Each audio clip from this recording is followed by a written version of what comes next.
వడమాలపేట మండలం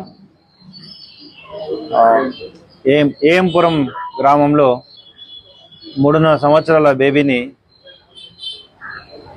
వాళ్ళ బంధువు వరుసకి మామ అవుతాడు 23 ఇయర్స్ అబ్బాయి మామూలుగా అమ్మాయితో ఆడుకుంటుంటాడు.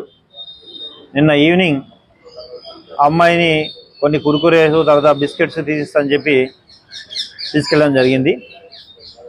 నిన్న ఈవినింగ్ ఫస్ట్ అమ్మాయి కనపడలేదని చెప్పి కేసు ఇవ్వడంతో మిస్సింగ్ కేసు కింద రిజిస్టర్ చేసి మన వాళ్ళు వెరిఫై చేశారు.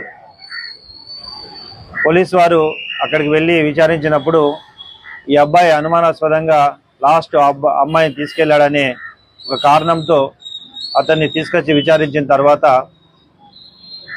ఆయన అమ్మాయిని స్కూల్ పక్కనున్న గ్రౌండ్కి తీసుకెళ్ళి సెక్సువల్లీ అసాల్ట్ చేసి చంపాడని చెప్పి కన్ఫెస్ చేశాడు. తర్వాత అతని కన్ఫెషన్ బేస్ మీద కేసు ఆర్డర్ చేసి బాడీ రికవర్ చేయడం జరిగింది.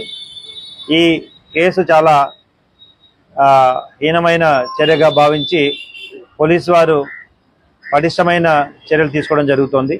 ఇమీడియట్గా కేసు రిజిస్టర్ చేసిన తర్వాత క్లూస్ టీమ్ ఇమీడియట్గా పొద్దున్న రీచ్ అయ్యి అక్కడ ఉన్న క్లూస్ అన్నింటినీ కూడా కలెక్ట్ చేయడం జరిగింది.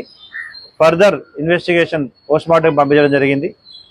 కేసులో ఇన్వాల్వ్ అయిన వ్యక్తి మీద అన్ని రకాల దర్యాప్తు చేసి అతనికి శిక్ష పడే విధంగా చర్య తీసుకోవడం జరుగుతుంది.